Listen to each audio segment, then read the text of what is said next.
গুরু, আজকে শ্রীরামের সম্বন্ধে কিছু কথা বলতে চাই।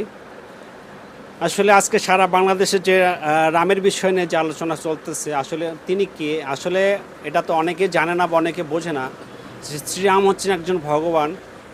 তার জীবনে যে দুঃখ বা কষ্ট বা যে এতটা বর্ষ তাকে বনবাসে কাটাতে হয়েছে, এটা একমাত্র তার রাজ্যের জন্য বা দেশের প্রজার জন্য। একমাত্র সে তার নিজের সুখকে বিসর্জন দিয়ে এই দেশের জন্য তিনি করে গেছেন এবং দেশের প্রজাদেরকে তিনি স্রষ্টা বা তাদেরকে প্রতিষ্ঠা করে গেছেন।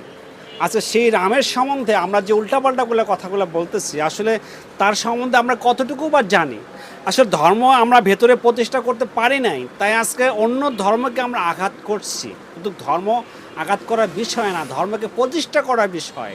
এখানে একই স্রষ্টা সকল জাতের মাঝে বিরাজমান, তিনি কাউকে আলাদা করেন নাই। তাহলে আপনি আমি আলাদা করার কে? আজ কাশি কালকে থাকবো না ওই। আপনি আপনার ধর্মকে প্রতিষ্ঠা করুন, আপনি অন্য ধর্মকে আঘাত করতে যান না, তাহলে আপনাকে আরও ফেঁসে যেতে হবে। ভালো করে আগে আপনি ধর্মটাকে বুঝুন, ধর্মকে ভেতরে প্রতিষ্ঠা করুন। ভালো থাকবেন, ধন্যবাদ।